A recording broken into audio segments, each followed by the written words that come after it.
What is up, guys, and welcome back for your next set of videotaped lecture notes. Today is going to be all about the respiratory system.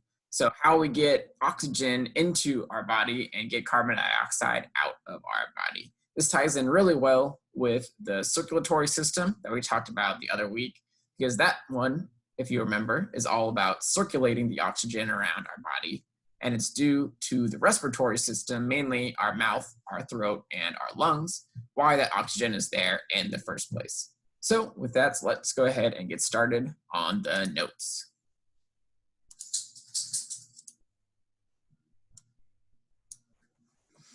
All right, so like I said, the respiratory system is mainly focused on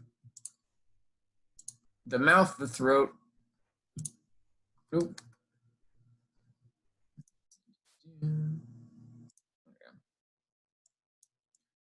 mouth, the throat, and especially the lungs. This is the way that we process air into and out of our body. So the respiratory system, like I just mentioned, works really closely with the circulatory system. It does something called gas exchange, where the blood has a lot of carbon dioxide in it, and our lungs and the air has a lot of oxygen in it, and we want those two to switch. We want carbon dioxide to come out of our blood into the air, and we want oxygen to go from the air into our blood. So it takes up oxygen and sends it to the cells and gets rid of carbon dioxide from the blood. Our oxygen is what we need in order to make energy in our cells, which is called cellular respiration. And then carbon dioxide is the waste product that we get after making this energy. So the respiratory system is all about getting this oxygen from the air into our blood and giving the carbon dioxide, that's the waste product in our blood, out into the air. So obviously, like I mentioned before, we have our mouth and our nose up top. We then have the trachea, which is our windpipe that comes up next. And then those split into bronchi, which split into these smaller bronchioles, which end up in these little alveoli structures that we'll talk about a little bit later on. So this is kind of the basic pathway that air takes as it goes into your body. So it goes down through the trachea, through the bronchi and bronchioles into the alveoli. It's then exchanged with your cells. And then the carbon dioxide goes out of the alveoli through the bronchioles, the bronchi, and the trachea out to the outside air. So oxygen is coming in and carbon dioxide is going out. So a really important aspect of your respiratory system is breathing, the actual mechanism by which we get air into our lungs. So lungs are basically these kind of sealed sacs that sit in our chest, right at hers and right at hers. And so beneath our lungs, we have a muscle called the diaphragm, which controls how we breathe. So as this muscle stretches and relaxes, it's helping us to pull air in and push air out. Pull air in, push air out. So the diaphragm is the muscle that controls all of our breathing. So when we inhale, so when we take air in, the diaphragm contracts. And so when it contracts, it goes from kind of this nice resting state to contracting and flattening out. So it's relaxed, that's nice, and then it contracts, and then it relaxes. And then it contracts, and then it relaxes. And so when it contracts, it flattens out a little bit. So normally it would be up like this, but then when it contracts, it gets pulled down to this smaller shape down here. And your ribs kind of rise out a little bit, which creates a lot of space inside of your chest cavity. So the diaphragm, yeah, I'll kind of show you on my own chest. The diaphragm goes down and the ribs go out, and that helps to create space. So the volume of the chest cavity expands, so it gets bigger, which means that now our lungs are able to get bigger too. Since our chest cavity got bigger, this means that there is now extra space in our lungs, creating a vacuum that air is going to get sucked into, essentially. So as your diaphragm contracts and your rib cage moves out and expands, so your chest gets bigger, air fills in through your mouth in order to fill up your lungs and take up that empty space. So that's how we breathe in. So this slide is really the breathing in slide. The diaphragm contracts, that creates space in the chest cavity, it expands the volume, so air rushes in order to fill up that empty space. So that's how we get air into our body.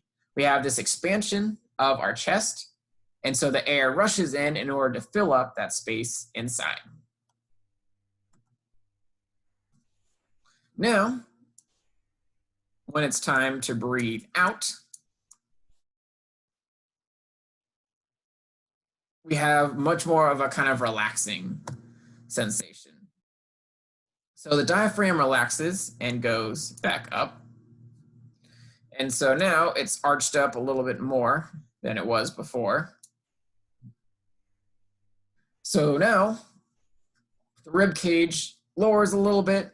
Our diaphragm has been contracting. Now it relaxes and goes up. So it pushes the air up and out of our lungs. Right here. Air is pushed out of the lungs. So as the diaphragm contracts, it pushes up on the lungs, and this pushes the air that's inside of our lungs up and out. And eventually out through our mouth. So when we breathe out, our diaphragm relaxes, it goes back up, it pushes on our rib cage and our lungs, and it pushes the air in there out of our body. So breathing in, diaphragm goes down, chest gets bigger, and so the air rushes in order to fill up that space. Exhale, get the air out. Diaphragm relaxes and goes up. The chest gets smaller, and so that air gets pushed out of our lungs and then eventually out of our mouth. So whenever you breathe in, you're not really sucking air in yourself. You're contracting your diaphragm lower and lower, and this is causing air to rush into your mouth. And then the air goes out. The diaphragm relaxes, pushes up on the lungs, and pushes air out. So this is how we get new air in and old air out of our lungs. It's all due to our muscular friend, the diaphragm, down here.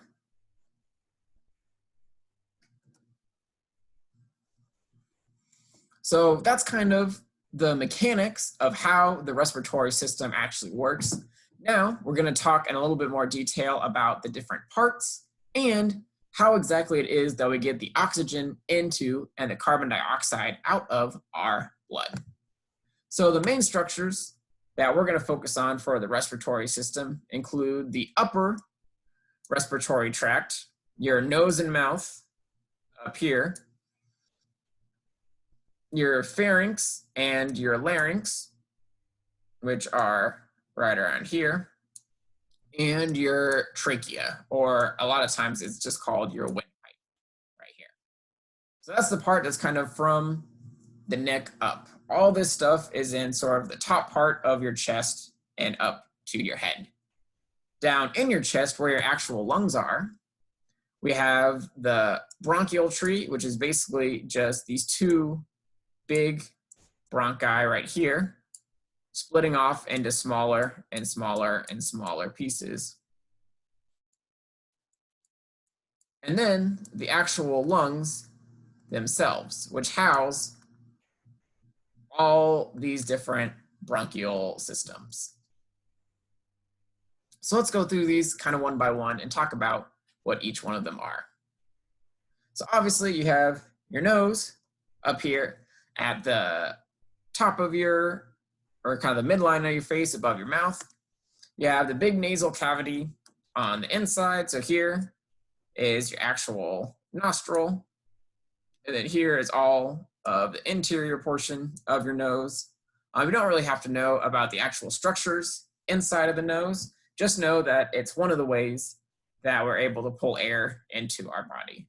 So back here is where the tubes, the breathing tubes for the nose and the mouth connect. And this is why we're able to breathe in through both our nose and our mouth, is because they combine to one tube kind of in the back of the throat right here. So your nose, and by extension your mouth down a little bit lower, are how we actually go from air being outside of the body to air being in the very first parts of our respiratory system. From there, you might remember the epiglottis. So our pharynx, which is kind of up here, that little area that I was talking about earlier. So this area would be the pharynx.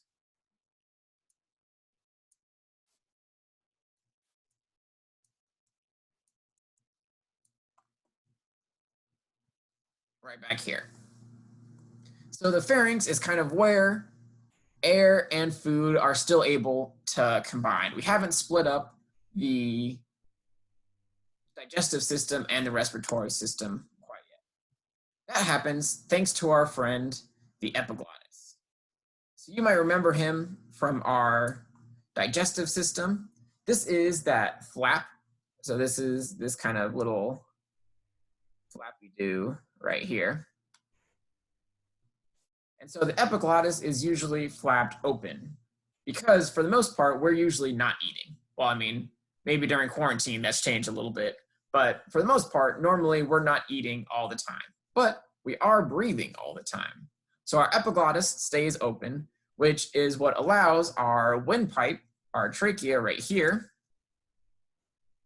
to be open and allow air to go in and out of the lower parts of our respiratory system.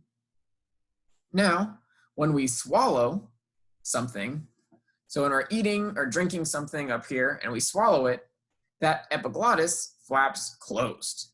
It cuts off our windpipe, so it basically makes a little seal over the windpipe so that the food and water instead has to go down the esophagus, go down the food part of the digestive system, because we do not want food or water in our lungs. That would be very, very, very, very bad. So this epiglottis helps us to keep the food out of our lungs. Right below the epiglottis, we have our larynx, which houses the vocal cords.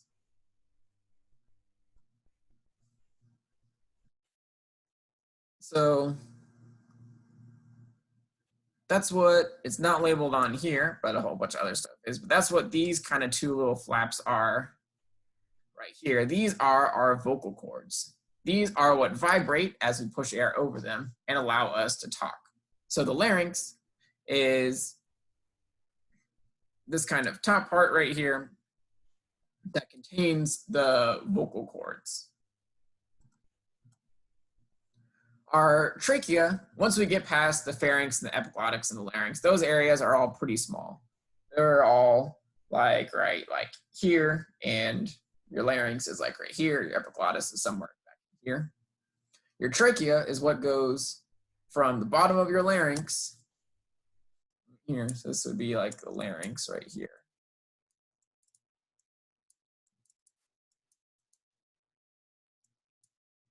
And then your trachea is a tube that takes the air from there all the way down into sort of the middle of your chest, where it's going to split off down here. So it's also, people will call it your windpipe or your airway. In medical terms, we call it the trachea. So it has kind of this mucus lining with these little cilia, these tiny little hairs that help to keep dust and germs and stuff out of our lungs. It's these lines of smooth muscle. So this pink stuff here is smooth muscle. And then it's got these sort of cartilage rings, this brown stuff right here. And so the cartilage in our windpipe actually helps to keep it open, keep air able to continuously move through there. So it essentially acts as a stabilizer to make sure that our windpipe doesn't accidentally collapse down on itself. Because, like you probably know by this point in your life, you need air every second of every day. So if the trachea isn't open and the air is not going to go into your lungs, then you're going to have a problem in less than a couple minutes.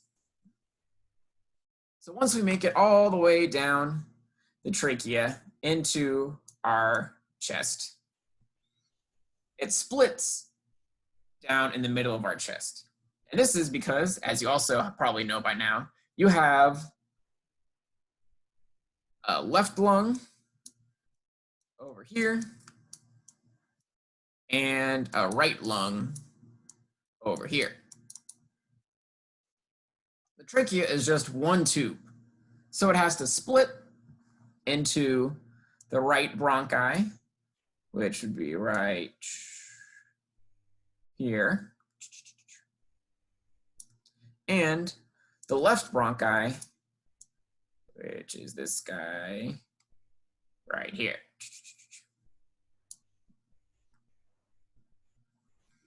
So by the trachea splitting, it's able to go into your left lung and into your right lung through these two slightly smaller tubes, the bronchi. So you have a right bronchus and a left bronchus, that's the word for just one, or together you have two bronchi. Your right one right here and your left one right here. So these bronchi are the initial kind of splitting areas. They go straight into the lungs. And then from there, they split and split and split some more. So the bronchi split up into even smaller tubes called bronchioles. So like little tubes, that's what all these little guys are the bronchioles. And then at the ends of these bronchioles are hundreds and thousands of these tiny, tiny, tiny little air sacs called alveoli. So the alveoli are kind of the final destination for the air. They're at the ends of all these different parts of the bronchioles. And they are where the most important steps of respiration take place. They're so important, we'll talk about them in a lot more detail in just a couple slides. But how the air gets into the alveoli is thanks to our two major bronchi and all those smaller bronchioles that split off of them. All right, so we have our bronchioles, our tiny little tubes in the lungs. And these guys, the air comes in and it ends in these little clusters called alveoli. So the alveoli are these really moist, thin-walled pockets, little clusters of kind of bubbles is what they look like to me, that are where gas exchange take place. So it's inside of the alveoli where we absorb the oxygen and get rid of the carbon dioxide. That process goes on in the alveoli. It has this special kind of moisture in it to help the alveoli stay nice and bubbly and not stick together or collapse down on themselves. So, the reason why we're able to take in oxygen and get rid of carbon dioxide inside of the alveoli is due to a phenomenon called diffusion. So diffusion is a really simple idea that goes across basically all aspects of science. And it's this principle that particles tend to move from areas of higher concentration to areas of lower concentration. So anytime that you have stuff really clumped together, especially in liquid or gas, eventually it's going to want to spread out from itself and go to areas where there's less of it. So like in these beakers up here, we're putting in some purple dye. And so we're putting a couple drops of dye into this beaker. It starts out as this pretty small little clump, but eventually the dye molecules are going to diffuse through the water. They're going to spread out and become more distant from each other, moving into the lower areas of concentration outside of this little dye pocket, until eventually they're going to completely evenly spread out through the water and create this kind of purple dye in here.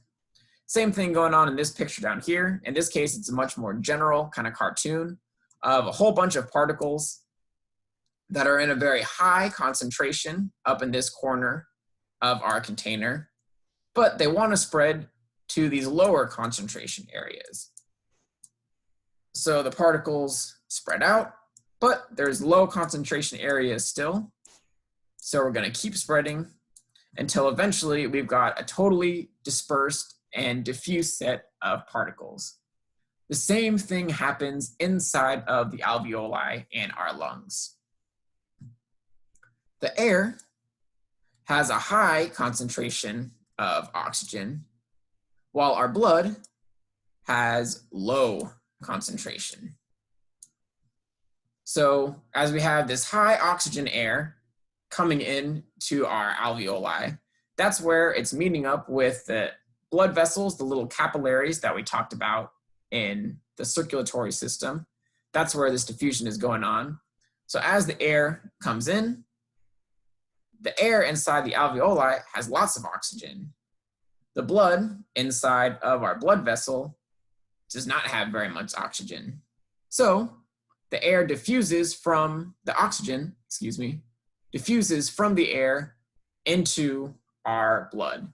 And that's how our blood gets oxygen as it goes across these alveoli, is that the oxygen is high in the air, it's low in the blood, and so the oxygen will move from the air into our bloodstream. So that's what's going on with all these little arteries and veins that are crisscrossing all over the alveoli right here. We have our bronchioles. The air is coming down into all of these little bubbles, all these little tubes. And so as this blood flows across in this direction, it comes in as low oxygen.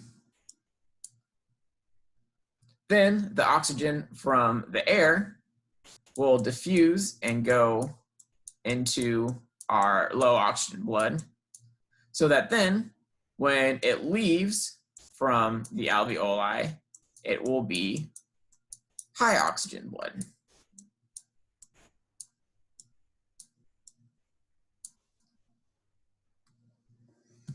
So the air is constantly going into and out of our alveoli. When we inhale, the oxygen goes from the air into the blood, just like I talked about. And then the exact opposite process happens for carbon dioxide. So carbon dioxide is high in the blood,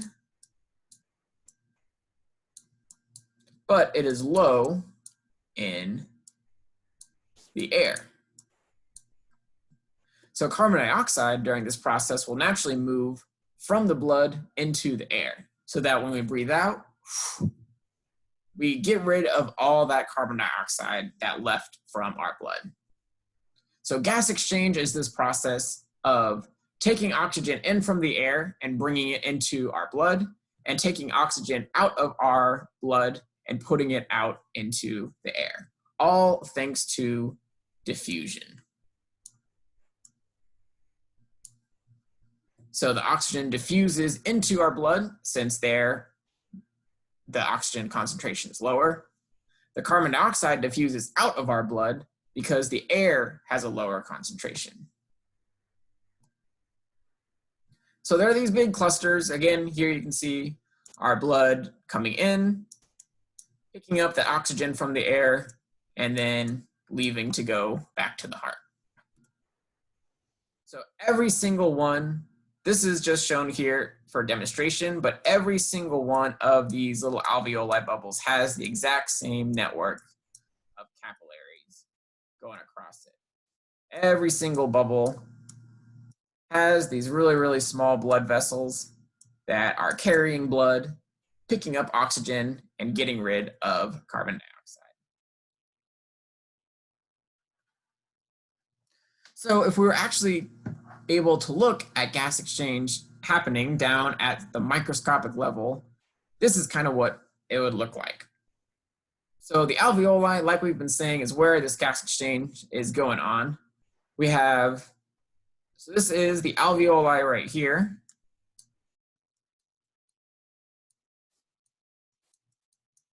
So this is all obviously air that's in here. And so oxygen is going into our bloodstream from the air. Carbon dioxide is leaving from our blood and going into the air. So oxygen is coming into the blood, carbon dioxide is going out of the blood. And this is happening at every single alveoli inside of our lungs. All the millions and millions of little alveoli have this process going 24/7. As long as you're breathing, this is happening. So, as we mentioned in the circulatory system, our red blood cells are the oxygen carriers of our body. They are what is actually picking up the oxygen in our blood, and then it's going to carry that oxygen to the cells that need it. So hemoglobin is the name of the chemical inside of our blood cells. It's a little protein, actually, that binds to the oxygen, that catches the oxygen, and then is going to carry that through the rest of the bloodstream. So, like we've been saying, over here, we have our alveoli and our lungs and our air. These little balls are oxygen right here. So, oxygen is high in the lung, low in the cell. So it's going to move into the cell. The hemoglobin in the red blood cell is going to pick up that oxygen, and then as the red blood cell later on passes through a muscle cell or a stomach cell or a bone cell, it's going to drop off that oxygen into that cell because our body cells have an even lower amount of oxygen in them than our bloodstream. So it goes from the air to the blood, and from the blood into our cells of our body. Then, just like we've been talking about, carbon dioxide does the opposite. So carbon dioxide are these little purple balls. We have a lot of carbon dioxide inside of our cells that we want to get rid of. So after the red blood cell gets rid of the carbon dioxide, or excuse me, once it dumps off the oxygen to the cell, then that hemoglobin will pick up a couple carbon dioxide, and then when it gets back to the lungs, it will dump those carbon dioxides off into the air. So making sure that we carry the waste product carbon dioxide from our cells to the air in our lungs so we can get rid of it when we breathe out. So here's kind of the whole system again in a nutshell. We have our mouth and nose up here. We've got our pharynx, is this little section right here. And then we've got the epiglottis covering our larynx, our voice cords, then our trachea carrying that air down into our chest where it splits into the two primary bronchi, the right and the left. Those split into all these little bronchioles, and then all of the bronchioles end in these little tiny, tiny alveoli. These alveoli are where the gas exchange takes place. Oxygen is going from the air to our blood. Carbon dioxide is going from our blood to the air. Then it's coming all back out and up in the opposite direction. So when we breathe out, the air is traveling up and out through our mouth and nose. And then finally, down here, we have our friend, the diaphragm, who's in control of the whole process of making sure that the air comes in and goes out of our cells. And that is everything that you guys need to know about the respiratory system. So again, it's all about learning the names of the different structures that carry the air in and out, and what's happening down at that kind of alveoli level with all of the gas exchange. And so the worksheet that goes along with the respiratory system kind of quizzes you on those two major things: the names of the structures and what they do, and how the air travels not just through the respiratory system, but through the circulatory system as well. So let's take a look at what that means exactly.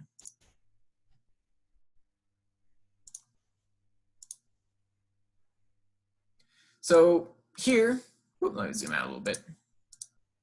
Here is our respiratory system worksheet, and it's divided up into two parts that are both sort of based on this diagram right down here.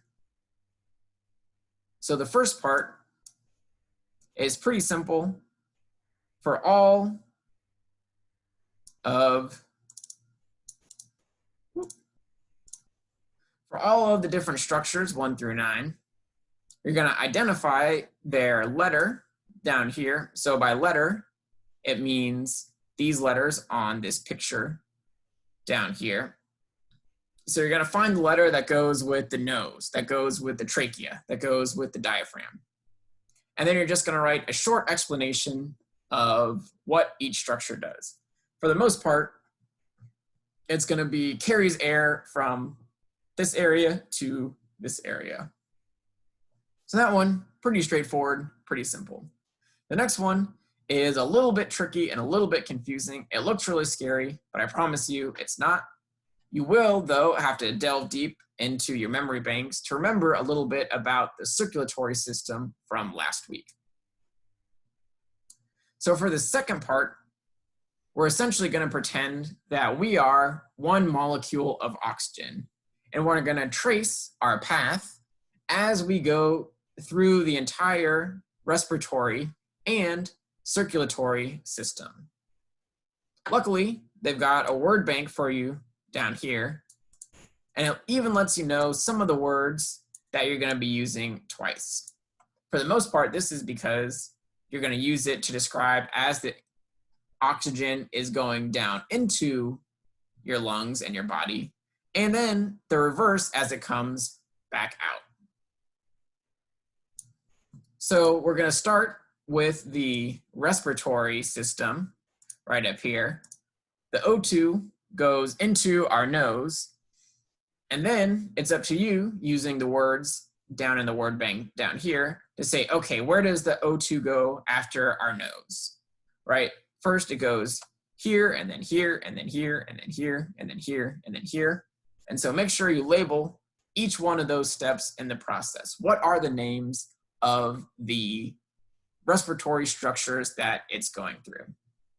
Then eventually, once we reach those alveoli and gas exchange takes place, now we are in the circulatory system, right?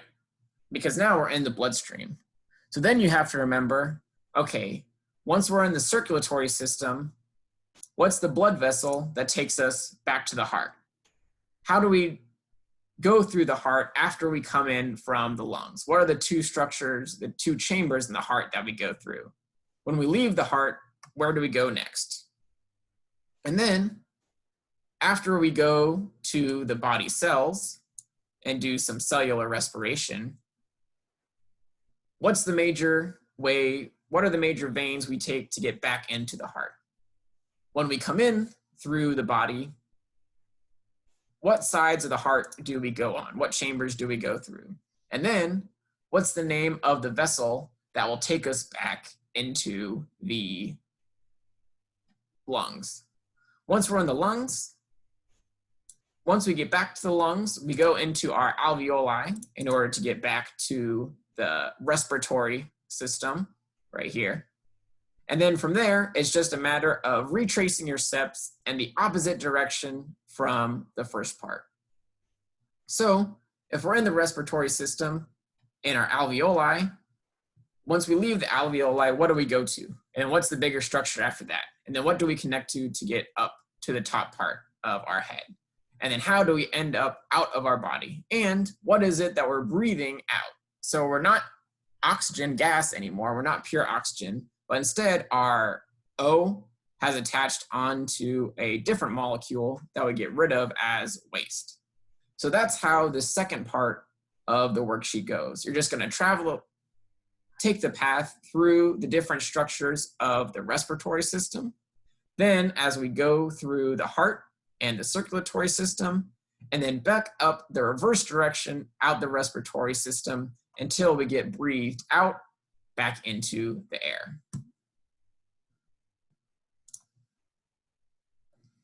I know that seems like a lot of steps, but like I said, a lot of it is just kind of retracing your path from what you did before. Hopefully, these notes and my description of the worksheet helped with some of the initial questions you might have about this stuff. I know it's a lot. It can get a little tricky sometimes. So please feel free to ask me any questions that you have by texting my work number, by sending me an email, by coming to one of the the Zoom office hours, or you can even set up your own one-on-one Zoom meeting if that works better for you. Once you're finished with the worksheet and ready to turn it in, remember that you can either upload it to the Google Classroom, text me a picture of your answers, or send a picture of your answers to me via email. Again, please let me know if you have any questions. But until then, I'll see you for our next set of notes next time.